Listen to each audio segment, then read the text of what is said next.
hoje eu vim aqui para dar um suporte para vocês para falar do assunto que começaria, que era a tabela periódica, né? Que a gente terminou com distribuição eletrônica, né? Camada de valência, né? Distribuição eletrônica para íons, é isso? E o próximo assunto que a gente iniciar seria a tabela periódica. Então hoje nós vamos fazer um resumo, né? Iniciar a tabela periódica, falar das propriedades, né? E esse material vai estar disponível para vocês, né? Não se preocupem. Então, vamos lá. Então, a tabela periódica, hoje essa tabela periódica é a mais atual, os 118 elementos químicos descobertos, até o organessônico é o último. Então, essa é a tabela oficial da IUPAC, que é o órgão que rege as leis da química, né? International Union of Pure and Applied Chemistry, é isso? União Internacional de Química Pura e Aplicada, certo? E aí, a gente começa com o histórico, né? Antes de ser oficialmente reconhecida, existiram umas leis da tabela periódica. A primeira foi a lei das tríades, de um alemão chamado Dobereiner. O que ele fazia? O que ele dizia? Que, por exemplo, vamos pegar aqui flúor, cloro e bromo, né? O cloro seria a média aritmética, né, ponderada das massas do flúor e do bromo somadas. Que aí você divide por 2, descobrir a massa do cloro. Né? Tríades, 3 em 3. Só que essa lei apresentou falhas e não foi para frente. 1824, né? No início do século XIX.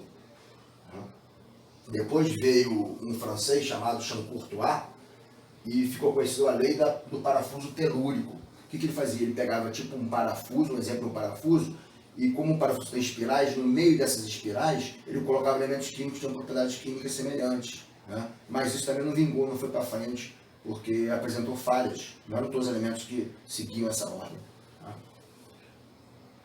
Depois veio a lei das oitavas, de John Newlands, em inglês. Essa lei das oitavas também ficou conhecida como a lei das notas musicais. Vamos lá, ó. Dó, ré, mi, fá, sol, lá, si, dó. Na oitava nota musical, o dó repete. Então ele assemelhou aos elementos químicos. Eram 8 elementos químicos. Quando chegava no oitavo, repetia as propriedades. Só que também apresentou falhas e não foi para frente. Né? Isso é em 1864. Você vê que as duas leis vieram bem juntas. Né? Mas, oficialmente, a tabela periódica nasceu com um russo, que é intitulado o pai da tabela periódica, Mendeleev. Né? E ele colocou esses elementos químicos em ordem crescente das suas massas. Né? A foto dele aí, né? O que aconteceu? Ele era filho de uma ninhada de 7. E a mãe dele tinha uma indústria de vidro, por isso ele interessou pela química. Né? Você transforma areia em vidro, é isso? E aí, o que acontece? Num dia desses, a empresa quebrou. Literalmente, né? Vidro, não podia perder piadinha, né? A mãe dele, preocupada com o futuro, né? Ele era muito novinho, levou ele para São Petersburgo. Ele iniciou os estudos lá, ela ganhou bolsa e tal. E daí, ele é o gênio aclamado hoje, né? Que fez a tabela periódica surgir. E aqui foi um sonho, né? Porque ele gostava muito de jogar paciência, ele morava numa cabana isolada na Sibéria, né? Então ele gostava muito de jogar cartas, paciência, e teve um dia que ele sonhou com essas cartas. Só que ao invés das cartas serem habituais, normais, terem valete, dama, rei, números, ele sonhou com os elementos químicos no lugar. Né? E aí quando ele acordou, ele pegou essas cartas e começou a distribuir no sentido vertical e horizontal. E aí ele dispôs os elementos químicos de acordo com a propriedade química semelhante, 63 na época que ele colocou, e ele não errou uma posição, sendo que até os que não estavam descobertos, a posição que ele deixou vazia, ele acertou. Né? Então, realmente é um gênio. Quem quiser também ler o livro, O Sonho de Mendeleev, sensacional. Fala sobre essa história toda. Além de falar sobre a química. Né? Então ele colocou esses elementos químicos em ordem de massa crescente. Só que aí veio um cara chamado Moser, em inglês, né? Em 1903, você vê 40 e tantos anos depois, ele veio e falou assim, não, esses elementos químicos têm que ser colocados, ordenados de acordo com o número atômico crescente. E daí, bateu o martelo, o ultimato, a tabela periódica é aquela que apresenta os elementos químicos em ordem crescente do seu número atômico. Né? Porque ele descobriu o quê? Que a massa atômica não era consecutiva. Então, por exemplo, do hidrogênio para o hélio, de massa 1 pulava para 4. Agora, no número atômico, não. É todo consecutivo. Então, ficou essa última fase aí da tabela. Né? Eles são colocados de acordo com o seu número atômico crescente, e essa tabela periódica é dividida em linhas horizontais e linhas verticais, colunas. Né? Essas linhas horizontais, né, que são 7, ou 1, 2, 3, 4, 5, 6, 7, são chamadas de períodos. Eu vou botar o bonezinho para trás, porque senão faz sombra, e também está calor e eu vou começar a suar. Eu não posso pegar o ventilador, senão vai fazer barulho, né, gente? Então, eu vou ficar mais à vontade também assim.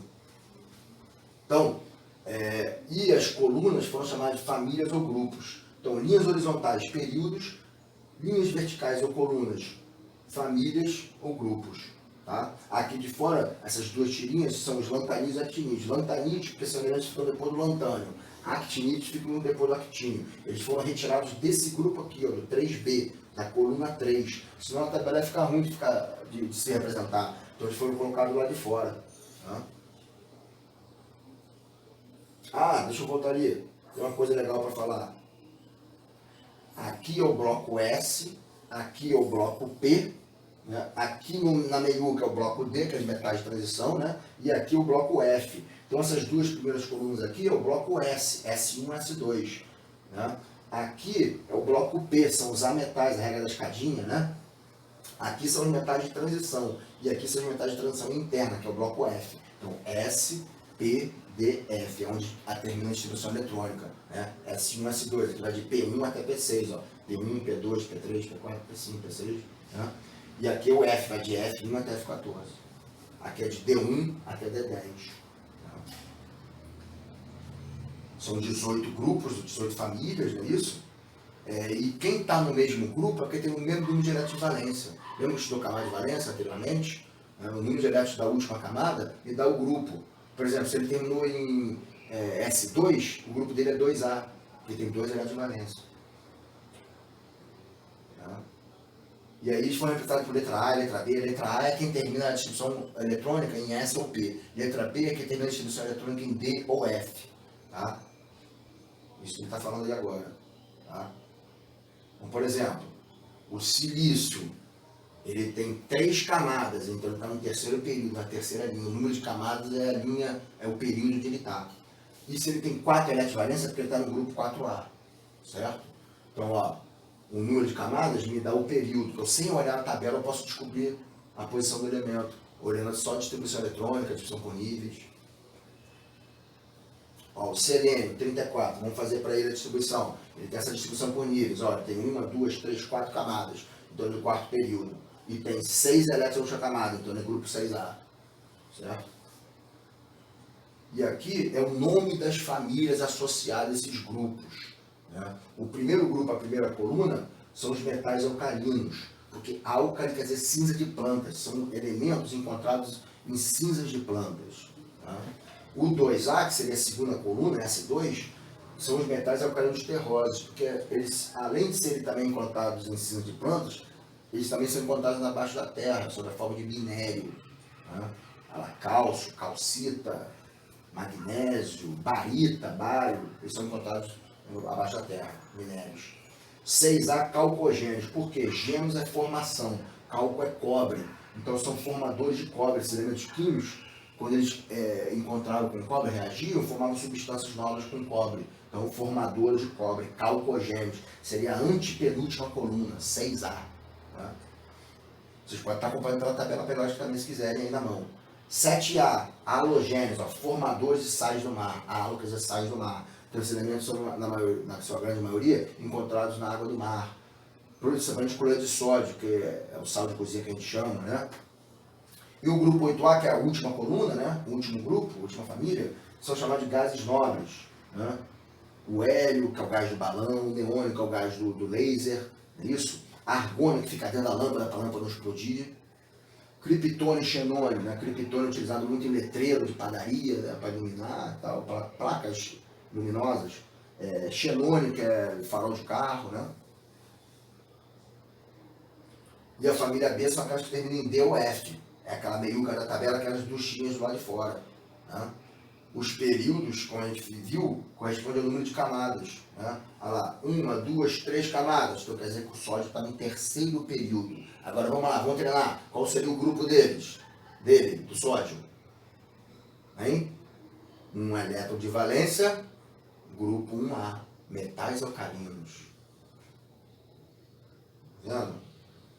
Compreenderam? Pela distribuição a gente descobre a posição do elemento, o nome da família. Aqui é para falar o seguinte, que hoje o hidrogênio, ele é considerado ametal, junto com a regra da escadinha, lá que a gente falou. Né? Então, aqui quer dizer o quê? Que o hidrogênio, desde 2010, pela IUPAC, considera ele um ametal, junto com aquela regra da escadinha. Tá? E ele não faz parte da família dos metais alcalinos. Ele está no mesmo grupo, mas ele não é chamado de metal alcalino, porque ele tem propriedade de ametal. Tá? E aqui ó, é para dizer o quê? Que todos os elementos, até o urânio, praticamente, quase todos são naturais. Só 4 são artificiais, que não se encontram na natureza, que são tecnécio, promécio, astato e frâncio. Eles são chamados cisurânicos, né? Antes do urânio. Então, antes do urânio, até o número atômico 92, quase todos são naturais. Depois do urânio, todo mundo é artificial, sem exceção. Do 93 até o 118. Aqui é a classificação dos elementos químicos da tabela. 80% são de metais, 14% de ametais e o restante de gases nobres. Ametais, hidrogênio e aqueles elementos da regra da escadinha, do 3A em diante, até o 7A. Né? Vocês sabem.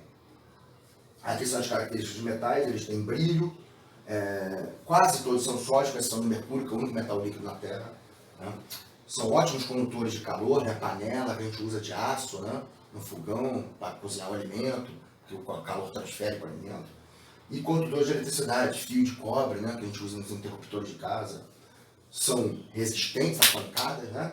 Mecânicas, né? Maleáveis, quer dizer o quê? Que formam lâminas, podem assumir várias formas. E dúcteis, quer dizer que formam fios, fio de cobre, fio de magnésio, fio de ouro. Tá? Aqui são os ametais. Praticamente toda a propriedade que o metal tem, o ametal não tem. Né? É o contrário. Tem uma mistura de sólido com gás, com gasoso, com líquido. Né? E aqui é uma comparação das propriedades dos metais com os não metais. Né? Você vê que praticamente é o contrário. Tem brilho, não metal não tem, conduz eletricidade, ali não. Né? O único metal que conduz eletricidade é o grafite, né? O resto são metais, tá? Formam fios e lâminas, aqui não nos ametais, certo? Aqui são os gases nobres, né? Os gases nobres são aquela última coluna, o grupo 8A, né?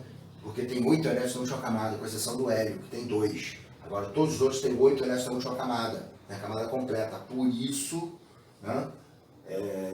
Estão no grupo 8A, que tem 8 elétrons de valência. E os exercícios é com vocês. Esse material vai para vocês vão treinar em casa, né? E depois, através do e-mail, tirar dúvidas, né? Numa outra ocasião a gente continua com o conteúdo, tá bom? Então, fiquem em casa, cuidem-se, né? Quando for o tempo certo a gente vai retornar e ter esse nosso encontro de novo, olho no olho, né? Que é tão importante pra gente, tá, gente? Fiquem com Deus, beijos virtuais. Tchau, tchau.